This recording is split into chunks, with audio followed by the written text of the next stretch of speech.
Hello, and welcome back to the Entrefluential Life Podcast, where purpose meets profit and influence meets integrity. I'm your host, John Tanner, and today joined with me are my two incredible co-hosts, my son, Sebastian Tanner, and the incredible Stephanie Blaine from Starlight Bookkeeping. How are you guys doing today? I'm doing great. I'm excited for this one, especially because I'm seeing a lot of entrepreneurs and creators that are struggling with the exact issue that we're going to be going over today. So I think it's going to be a great episode. Outstanding. For sure. Yeah. Thanks, guys. I'm super happy to be back. And if you've ever kind of said to yourself, I just need more followers to make money, then I think this episode is definitely going to be for you. Great. All right. So because our theme today is profit first, platform second, how to fund your influence, too many entrepreneurs, coaches, consultants, and content creators are trying to build a platform before they build a profitable foundation. But influence without income can turn into a very expensive hobby, not a business. So here's how today's going to work. I'm going to ask the questions. Stephanie will give us the numbers perspective, and Sebastian is going to give us the narratives perspective. That way, you can walk away with both the practical roadmap and the mindset shifts that you need to make this stick. Sound good? Sounds good. Let's do it. All right. Let's start here. Have you ever heard the myth, if you build it, they will come? I think it comes from a movie called Field of Dreams with Kevin Costner. I haven't seen that. Did you guys see that? I haven't. I don't think You're too young. Both of you are too young. You know what? I didn't even see it, so don't worry. But if you Google it, that's probably what's going to show up is that movie, Field of Dreams. Pretty sure that it comes from there. I'm almost willing to bet my paycheck for this week on it. It's not a whole lot, but if you want to bet, we can go for it, okay? Anybody up for it? We could. Okay. So maybe we'll come back to that. We'll just set that to the side for right now. This wager to see what's up with that, to see if I'm right or wrong. Okay, so there's a saying that if you build your audience first as a business owner, then the money will follow. Do you guys think that's true or not? Stephanie?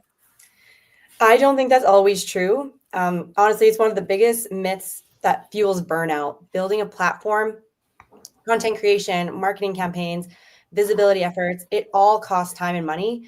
And without the cash flow to support it, you're going to flame out really fast. Okay.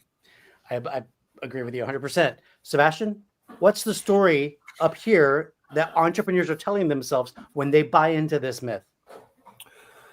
Well, mentally, the story is you're thinking that if you're just getting big enough that the money, in a way that it's going to magically show up. And it's not the way that things work. It's kind of like the Hollywood version of entrepreneurship. You're gaslighting yourself in a way that's going to set you up for failure. The truth is that the followers don't pay your bills, the customers do. So the mindset shift needs to be that influence is very powerful, a very powerful tool, but income is foundational. So without profit, your influence becomes unsustainable and quite frankly, useless in a way. I've heard this also, that having a lot of followers is just a vanity metric. It's not a financial metric. For sure. And I'd rather have the financial metrics because you can cash those. If they don't convert, then what's the point of having the followers? It's nice. Like, it's really great to have the followers, but like, I mean, I go through the same thing with my own Instagram. I have a lot of followers on there, but how many of them are converting? That's the important factor right there. You can be Mr. Popular all day long. It doesn't make you money. Okay. So I agree with you 100%. I feel like if you don't prioritize making money, getting profits, then you're going to come to a point where you're like, am I feeding my company or is my company feeding me? I feel like I'm the one who's paying out right here, you know? Exactly. Which is how it's been, Right. which is how it generally is in any startup. You're going to operate in the red for about 2 to 3 years, before you can start turning a profit. And if you could do it within a year, that's fantastic. You've got a really great system. But I think in general, you got to put profit first. So if profit has to come first, how do we actually fund influence in a more sustainable way? Stephanie, what's the numbers roadmap? Yeah, so there are three main buckets that you can tap into here. The first one is your business profits. So set aside a percentage of revenue specifically for visibility and growth. The second is client-funded content. So build co-branded content into your offers, things like that, so that clients help fund the actual platform. And the third one is cash flow strategies. So reoccurring revenue streams like memberships, subscriptions, retainers, services that boost reserves without adding more labor to what you're already doing. And so visibility as a business expense and not an afterthought. I love that. I love all three of these. I think it's so important to make sure that you put profit first, which is really the crux of what we're talking about tonight. And we talked about it last week as well. We hinted to it in our last episode, Profit First by Mike Michalowicz. Yeah. Sorry if I butchered your name. And the other thing is client-funded content is brilliant. If you can get sponsors specifically, wow, that's great.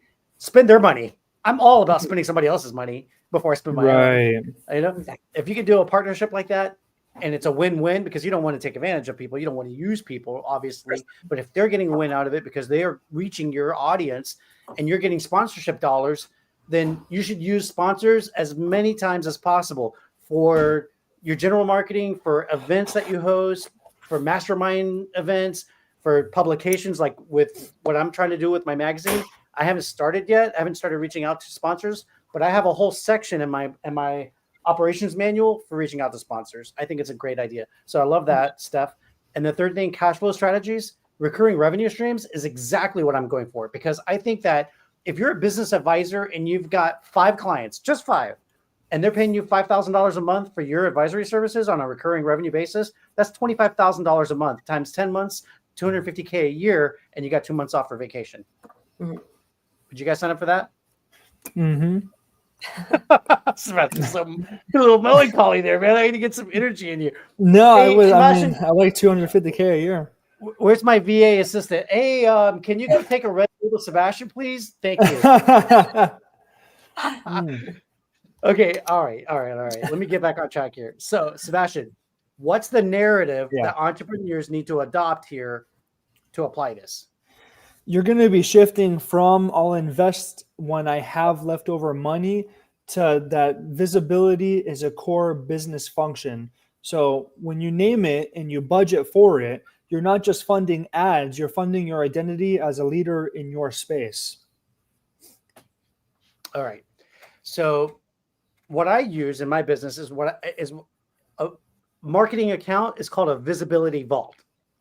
Because that's what we're using it for. Marketing dollars is visibility dollars. We're trying to get reach, right? That's what they call it in market lingo, reach. Right. We want to expand our reach.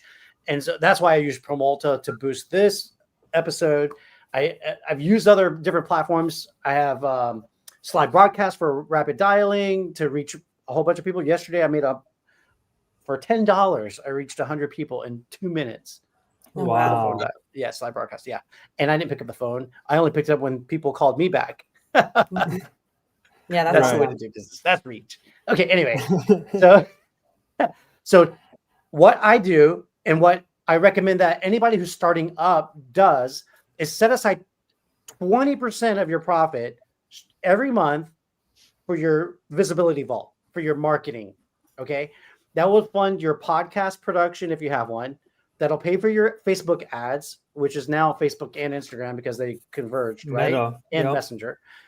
It'll pay for your design tools like Canva. I pay $15 a month for Canva Pro because I basically do everything on Canva Pro. And I don't mean to get into a rabbit hole here, but I'm just saying that that's marketing dollars well spent. So whatever supports your platform, you need to allocate a budget for that. Start off with 20% because you want to allocate as much money as possible to your marketing dollars. And then you can cut it back to 10%, which is where I'm at right now. And that has to be a non-negotiable, just like rent or insurance, health insurance. Now let's flip it. Yeah, that makes Some sense. people have the platform, but not the profit.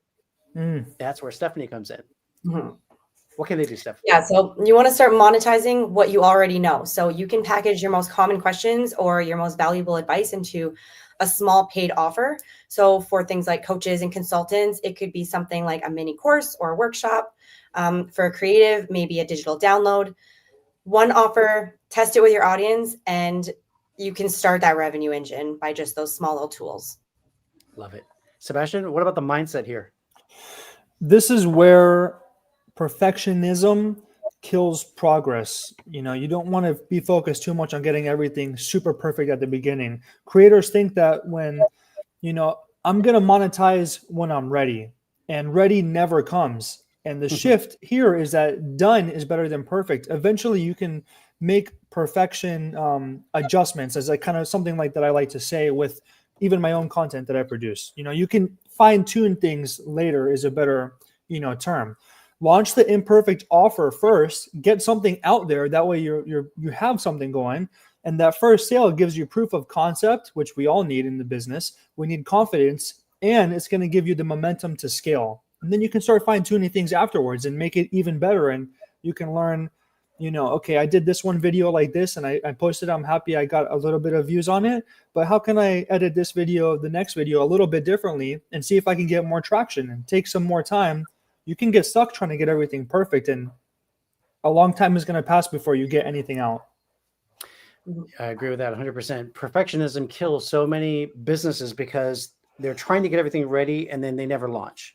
And I know that when you apply it to creating your content so that you can expand your reach, that you could take forever trying to come up with whatever your launch package is going to be. Right. And so there's something that I learned, and I had to adopt it myself as well, right?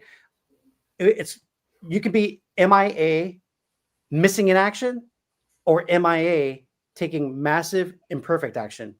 And it's better to do the second one. Yeah. Right. I love that we're talking about this too. I have to mention this because I have a little sticky note that's sitting right here. I can see it. It says launch over polish. It reminds me every day. So wow. I love it. That's awesome. Yeah, I think it's really good for people to hear this, because I myself have gotten stuck so many times, like trying to make everything so perfect with the content and advertising and things like that. But you're going to get more skilled as you create more. You do. 100%. You become a better creator. There's something called the School of Hard Knocks, and it's a good teacher. No, it's a unforgiving teacher. And you're always going to be the worst critic of your own stuff, you know? Like people are probably not even thinking about the thing that you're thinking about. Yeah. You know, it's so true that I like that you mentioned that. I don't want to go off, but it directly applies to this, because even when I watch my own videos and I started doing some voiceovers on my installations, and I'm like, Dad, is that what I really sound like? Is that my voice? And like, I sound terrible. And then, you know, Michaela's like, oh, you just sound normal. You sound great. You sound fine. And I'm like, I hate it. Like, it gives me cringy feelings. And I'm sure everyone feels that with different degrees of the content that they're making for their business. You know, it's all like content. All our own worst critic. We are our own worst critic. Absolutely. We are. Don't get stuck. And then the other side of the coin is that we can get too haughty on our own success that we start screwing up. Right. So you don't want to ever overpraise yourself, you know? That's what I was in choir when I was in junior high school, and that was one of the things that the teacher would get pissed off with us after he would give us a great praise after we did a great job, and then we'd screw up and he'd be like, see, that's why I don't want to give you praise. You just your head. And he was like, I still hear Mr. Mitchell. That was his name, Steve Mitchell. He's probably listening to this podcast right now. Hey. Yeah, right. Oh man, that would be funny. Anyways, I remember that kid. I still remember John that Tanner. guy. You give him one compliment and he thinks that he's Andrea Bocelli. Yeah, exactly. That's so funny. Hey, listen, to be honest, I was almost there because I got admitted to go to honor choir at University of Miami. Oh, that was a big deal. Yeah. Wow. It is a big deal. You could have been like Hugh Jackman, acting and singing in roles. And my sister was in the same thing. Like, we were in a program called Ridge Arts, which was cool because we had a 2-hour elective, which most people went to like their little 1-hour electives, but we had arts for 2 hours. And so, you know, 2 different regular classes, basket weaving or whatever. Yeah. And my sister went on to go to New World School of the Arts in downtown Miami, which is like kind of like a Juilliard. It's just like a pretty big deal. Wow. Oh man, that was cool. Yep. Anyway, I digress. So Stephanie, let's get practical here. Let's help our audience by walking them through the profit first method. Is that cool? Yeah, for sure. So profit first is amazing. Basically, it's flipping the traditional formula. So normally it is sales minus your expenses equals your profit. And when we're looking at it from a profit first lens, it's sales minus profit equals expenses. So you take your profit first and then you run the business with what's left over. It's about creating that intentional money behavior. So you'd start out by opening, and this is from the book, right? It's what is his name? Mike Kalowicz? Yes, that guy. Mikey Mike. Let's just call him Mikey Mike. Mike Wazowski. Such a great book. It's amazing. But so basically what he recommends is opening 5 different bank accounts. So you have your income, your profit, your owner's pay, taxes, and operating expenses. So each deposit gets allocated across these buckets. And the system basically forces you to be disciplined, and it ensures that your profit is built into your structure rather than it being an afterthought. Awesome. I think that the audience should know that it's totally fine to start with just 1% allocations to start with, because what you want to do is you want to build that muscle, right? You don't go into the gym and try to lift the weights that Arnold Schwarzenegger is lifting, right? It's more about creating the habit first and then ease yourself into it. If you do too much too fast, you're going to probably give up, right? Yeah. So start with that little habit. It will get better and better, and then it will become this incredibly efficient system. Exactly. Absolutely. I love that. I love that you just said an incredibly efficient system. Yes. Okay, Sebastian, what's the narrative shift that entrepreneurs need to take that this model represents? Yeah, you want to move from I'll save what's left to I prioritize profit because my business deserves to thrive. This isn't greed. It's actually being a better steward of your business financials. You're taking the profit first by saying, like, when you take your profit first, you're really saying that I'm building something sustainable with my company. I'm not just surviving, and I'm not just emptying all of my pockets into this company, and it's not bringing me any ROI. You know, like you have to build something sustainable when you're starting your business. You're right. And it's not just about surviving, which is what most entrepreneurs do. In the book, you read about his examples of entrepreneurs that he interviewed that went to his program, and they share how they were just struggling, living paycheck to paycheck, never able to grow the business, almost not even being able to pay their bills. And when you look at the way that they were operating their businesses, they were not paying themselves first. Hello, why are we even working if we're not making a profit for ourselves? Yeah. Right? That's just, it's bizarre, but we do it. It's right? madness. And then the second thing is you always stretch the money that you bring in, you spend it. You just stretch it out and spend it on all kinds of crap. And if you start running your business lean, which there's another book called Lean or something like that, I haven't read it yet, but I want to go read it because it was very popular during the Great Recession because operators had to run lean. And so that would be a good second book to read that goes along with Profit First. So anyways, the bottom line is you got to trim the fat, cut your expenses so that you can, after you pay yourself first, you allocate whatever's left to your operating expenses, which means you might have to cut a couple of things. All right. Yeah, a lot of people are spending. Right? I'm sorry, go ahead. Sorry, I just didn't mean to cut you out there. Just better to cut that than to cut your own profit. That just doesn't make sense, right? Because people are doing that. Even working at, I have a little bit of background working in the warehouse of a garage door supplier. And I mean, there were some people there, I'm not going to name any names, but there were some business owners that were getting deposits from customers for, their project that was going to be installed, let's say in 4 weeks from now. And they're spending that on something else instead of paying for the door. That's a problem. And then when it's time, the customer is saying, hey, it's our scheduled time for us to do the job. What's the update? Well, they went and spent that money elsewhere. So they haven't even used the deposit that was supposed to be paying for the materials for their job. They went and spent it on something else. So now they are scrounging around trying to get money, and then they push back the job, and then the customer's not happy. No one's happy. Yeah. And that's technically it's so irresponsible. The client's funds. You haven't earned it yet because you haven't done the work yet. So that's a problem too. There's a legal liability there that they could be accountable for, which is not cool. So you don't want to do that for sure. You want to not spend that money. Don't even treat it like you own it. It goes into a separate account, right, Stephanie?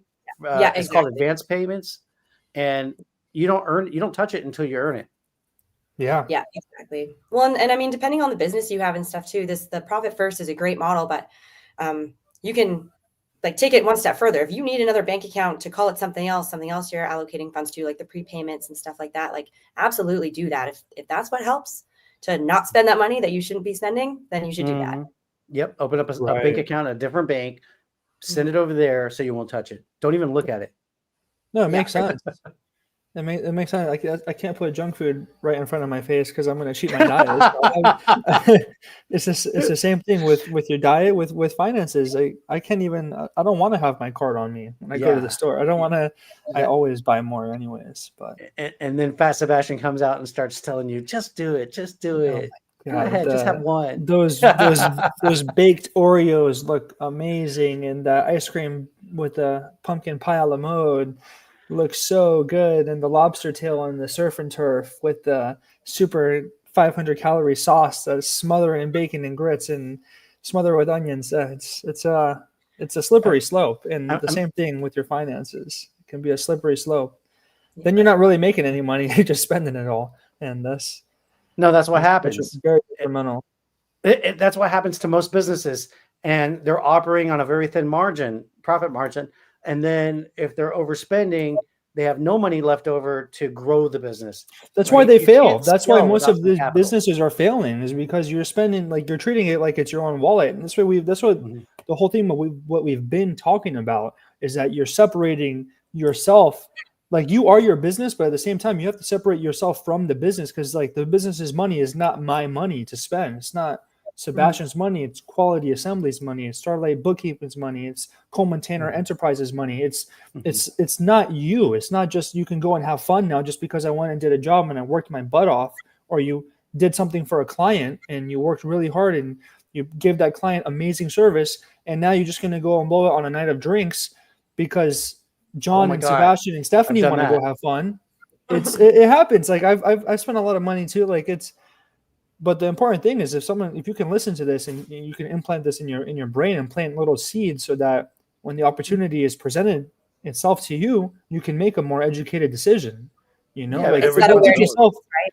Yeah, be self-aware. Don't put yourself in a bad position. If you know you're a spender, like we are, I love spending. Don't put yourself in that. Don't put yourself in that spot. Then having the separate bank account also makes your business more legit. You have a real account. It's not just mixing everything. You can't mix business and pleasure. That's all I have to say about that. And what's shocking is if you start tracking your numbers, right? You start taking all of your receipts every month and you put them into your accounting system, whether that be a spreadsheet or QuickBooks Online, which I love. You start looking at where your money is going, and you're going to freak yourself out. You're going to say, oh my God, I can't believe I spent $350 at this nightclub and I just pissed the money away. Because when you drink it, you're going to piss it away. I'm sorry. That's what happens. So like, you're like just literally wasting money over here. So stupid. That's why a lot of businesses hang out with those people in a year, 3-5 years from now. Are they going to help you with your retirement plan? Hell no. They're gone with the wind, just like the movie. It's so don't do it. So start tracking your dollars so you can see, so you can get mad at yourself. All right, that's good stewardship. You track what you're doing. Don't avoid it. Don't avoid yourself. Yeah. Just like we talked about last episode, don't avoid it. Just the avoidance, right? Most people will choose to avoid it rather than face some of the maybe not so great decisions. They'd rather not look at it. Which is what we talked about last episode. Yeah. That's right. If you don't see it, you think you don't have to deal with it. But guess what? You can only kick the can down the road so long. You're going to see those bills at some point. They're unavoidable. That's the bad part. That's something that you can't right? You can't look it away. Otherwise, you keep looking away and you're going to be homeless. So. Yeah. I was watching a video on Instagram this morning. I was just doing some posting, and you know how it is. You get things pop up in your feed. And it was Ron LeGrand, which he's a great real estate coach. He's very popular here in the U.S. I don't know if you've heard of him. Ron LeGrand? I don't Not think really so. your industry. Okay. Yeah. Anyways, he said a saying that I had heard before. He says, when your outflow is bigger than your income, then your upkeep is your downfall. Yeah. Wow. Yeah. In other words, cut your expenses. Truer words. Yeah. Absolutely. All right. So let's go around the table and let's do one final takeaway for our listeners. Stephanie, let's start with you. Sure. So the biggest thing is just start now, even if it's messy, open up a separate bank account, even if you start with one separate bank account and then keep going from there. But just start messy, start with transferring 1% of revenue into it. And like we were just saying, build that habit before you start worrying about the numbers. Yes. Good advice. Mm-hmm. I think that clarity with your business is going to create a lot more confidence in doing what you guys do in whatever industry you're in. If you're knowing your numbers, like we've been speaking about, know your numbers, know your offer, what you're providing, know that it's valuable, and then use your platform with a purpose. Do everything with business with purpose. Be calculated. Be calculated. I love that. Do everything with a purpose. I love that. That's good discipline. That's good stewardship. And mine's going to be focus on your profit first, because profit creates purpose. Or let me take that back. You have a purpose. Profit fuels you getting that purpose done. Without profit, you can't expand. You can't achieve your final goal, whatever that goal may be. So the more profitable you are, the more power you will have. And if you want to be influential, you'll be able to serve other people, which is what influence is. Influence is serving others. And the more money you have in your bank account, the more you're able to go do that, serve others better. Okay. Mm-hmm. So do that. Focus on the money, and then you can influence others. But when you do so, make sure that you're doing it ethically, intentionally, and sustainably. So focus on your profit first. All right, my friends, that's a wrap for our roadmap for today. I think we've covered everything. Profit first, platform second. Your influence matters, but it's so much stronger when it's fueled by a healthy business model.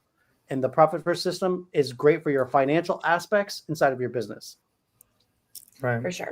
And if anyone's interested, you can grab the Profit First Starter Guide and the Platform Funding Worksheet. Both are linked in the show notes, if I'm correct about that, right?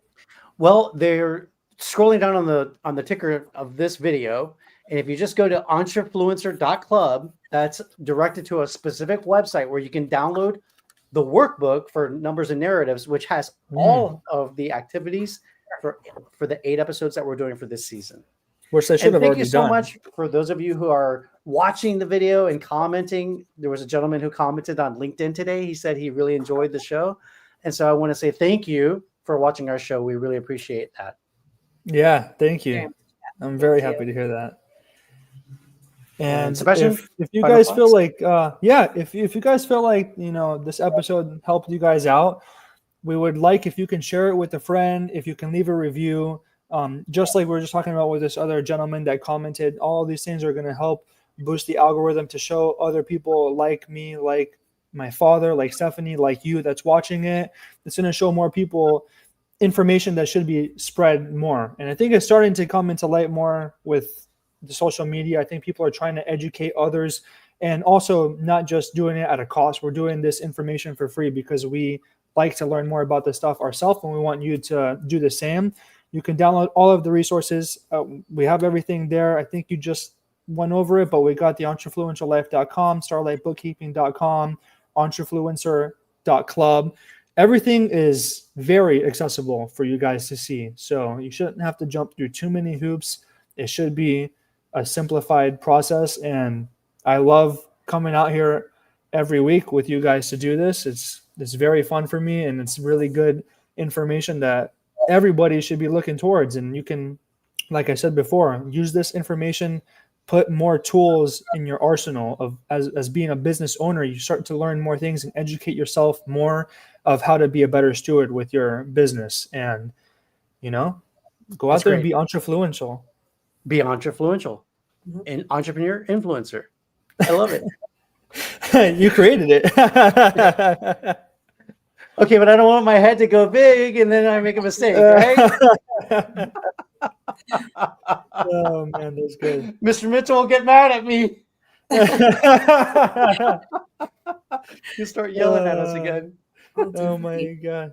All right, Stephanie. So final takeaways, any thoughts? Oh, by the way, Stephanie, can you please tell the audience a little bit about your new program that you just launched last week, which we're really excited for you about? Oh, sure. Yeah, of course.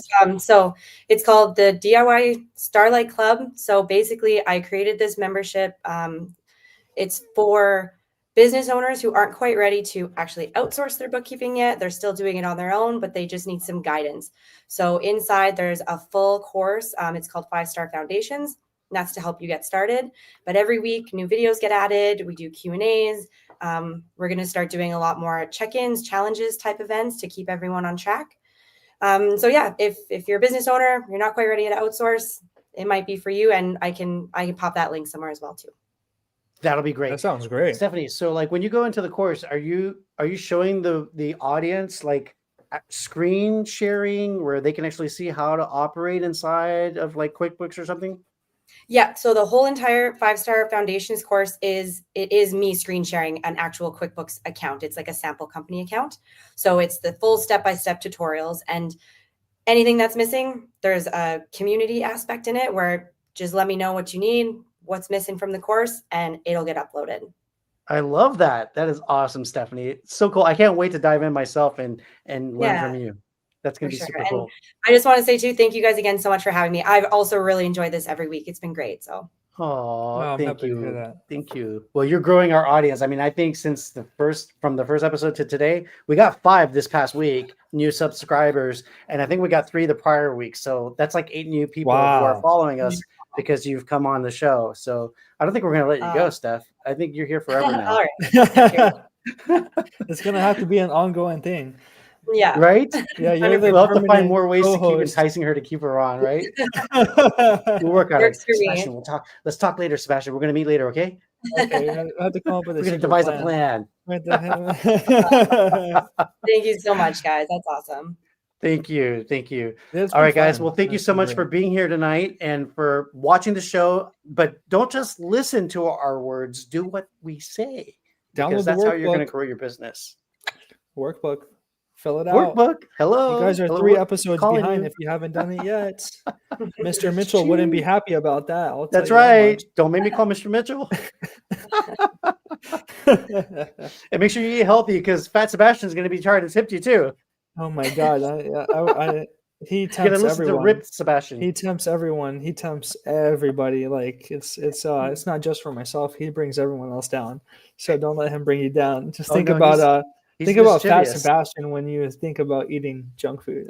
And he's an influencer, just a bad one. Yeah. He's such a bad influence on me. Fat Sebastian, leave me alone. And Stephanie's note. We got to remind us one more time. What's that sticker say? Launch over polish. Launch over polish. I love that. That sounds like a restaurant. I want to go there. It's like right on top of one of those nail studios, right? Nail salons. Lunch over polish. Yeah, they got Chinese food right above. They got Chinese food up. I'd be hungry when I look at my note now. Thanks a lot. I know, sorry. It's a bad memory anchor. Oh man, that's Fat Sebastian's fault. He works in mysterious ways. You have to fight him. I'm telling you, man, he's mischievous. Devious guy. Devious little one. He's mischievous, devious, everything. And fat. All right, guys, we're going to wrap it up now. Thank you so much again for joining us. And go to entrefluential.club to access the workbook. And please come back. Same time, same place next week at the Entrefluential Life channel. Thank you so much, guys. And have a fantastic, productive week. Thank you. And with that, we are going to sign out.